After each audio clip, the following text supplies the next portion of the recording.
everybody. Welcome to Home Cooking with Deb. Today we're going to make a universal tomato sauce. And these are our tomatoes that we grow on our farm here in upstate New York, where we literally have thousands of tomatoes at the end of the season. So we freeze them instead of canning because it's so much easier. And I'm going to show you just what we do with them. This is just the freezer bag that you pop them into and put them in the freezer. You can see there's a little ice on them. All you do with these is very simple. Is you wash them, clean, you can cut out the little center part here and any bad spots that may have been on the tomato. Put them in the freezer bag, close them up, stick them in the freezer. That is all you do. It's so much easier. It saves hours and hours and hours of blanching and peeling and scraping and taking off the seeds, and this is just so much better. Now what you do, when these have been frozen probably, 5 months or so, what you do is you just simply take them out of the bag, put them in a bowl of hot water, or you can do this at the sink, but because for filming it's a little bit easier to show you this way. Watch this. Tomato skin comes right off. There is just nothing easier than this. This will take you a couple of minutes and you'll be good to go. And we're going to show you in our next segment, see how I cut out some of the bad spots.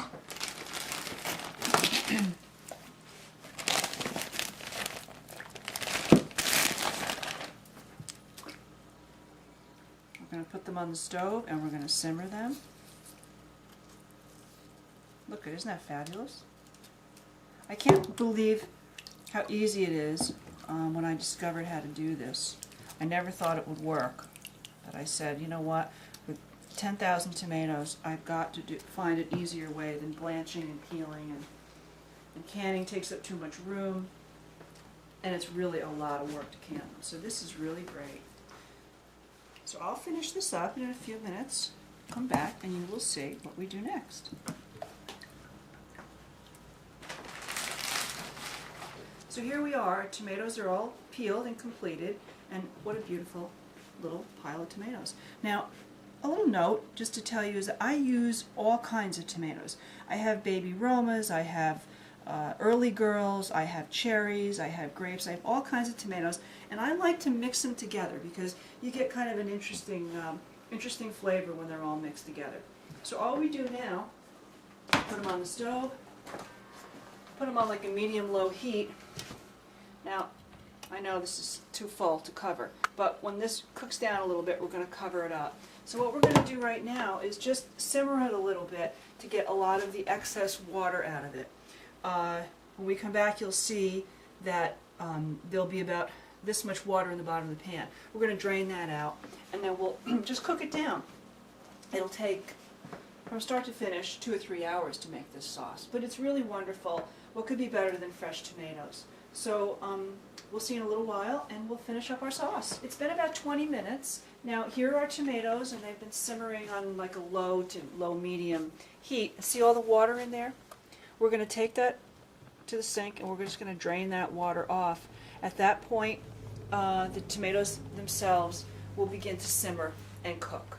And then we'll add our spices to it, and in a couple of hours it'll simmer and reduce, and we'll have a delicious fresh tomato sauce. Okay. So now we've drained off the excess water. You can still, there's still a little bit of water in there, and we're going to leave that because that will reduce as the tomatoes cook. So what you're going to want to do is put a top on it, but give it a little room to breathe. Then by doing that, the excess water will escape via steam, and the tomatoes will reduce and cook very nicely.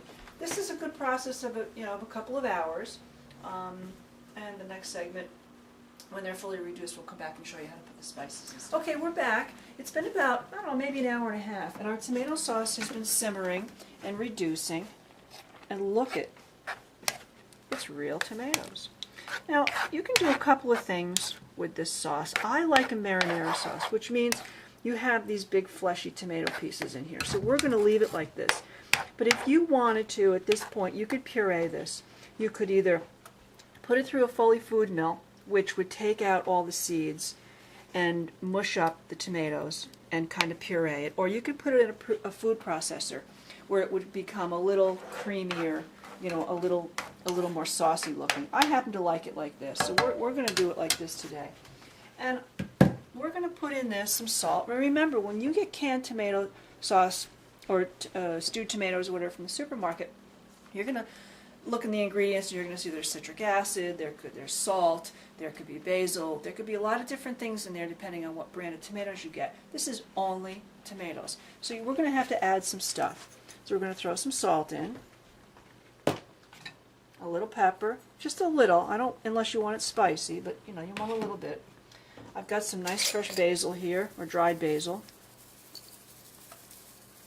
which is delicious.